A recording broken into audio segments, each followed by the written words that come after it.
The textbook Learning to Program with MATLAB, Building GUI Tools, is targeted at beginning programmers in the first year of college or in high school.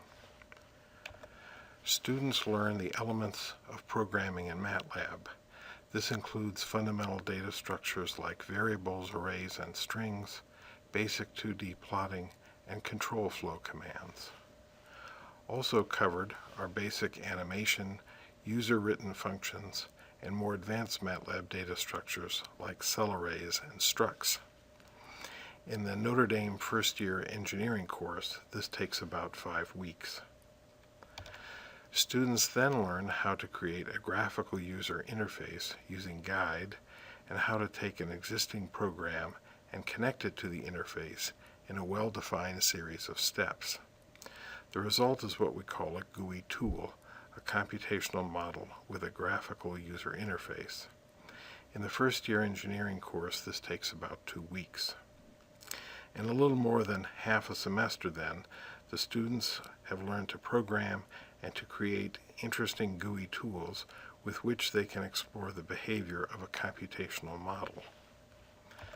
The third section of the text describes more advanced GUI techniques, graphics, and mathematics. The advanced material is used on an as-needed basis for the students' semester projects, which usually involve a physical build as well as a GUI tool model. Zach Imholt and Katie Loughran will now each describe a GUI tool they wrote as a homework assignment in the course. Hey, I'm Zach Imholt, and I'll be demonstrating some of the MATLAB GUIs that I made with Craig Lent's Introduction to Engineering class my freshman year. First, I'll start with showing you the calc integral tool that we made for a homework assignment. So these slides and these editable text boxes give the upper and lower limits of the integral of a sine curve, and this helps you visualize the area under the curve and the integral that will be obtained from integrating that. So if we integrate from 0 to some upper limit, you note that as I increase the upper limit for this part of the area, this positive area that's above 0, the integral value increases until we cross 0 with our sine curve and start adding negative area, where the integral value will begin to decrease. Similarly, if we start taking away some of the positive area, the integral value will decrease, and adding too much negative area will result in a negative integral value. Hi, my name is Katie Loughran, and I'm going to show you a couple of the programs that I wrote when I took the Intro to Engineering class and learned MATLAB. So I'm going to start with my triad tool. It started out as a homework assignment. And it started out as a simple .m file that played a musical major triad chord and displayed the sound wave over time. I'll show you that right now. However, in order to change this, one would have to manually go in to the .m file and change one of the values. So for example, if I wanted to add a major third, I would have to go into the code and type in that I wanted to add a major third and save it and run it again. However, to fix this, the solution is to turn the original homework assignment into a GUI tool. And in order to do this, we take our main program and modify it to be a function for the GUI tool to use. So if I show you the GUI tool, this triad tool, I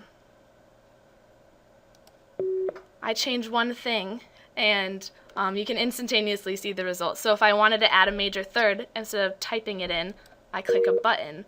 If I want to add a perfect fifth, I add another button. If I want to change the frequency, it's very, very easy, and it makes it a lot easier for the user to use.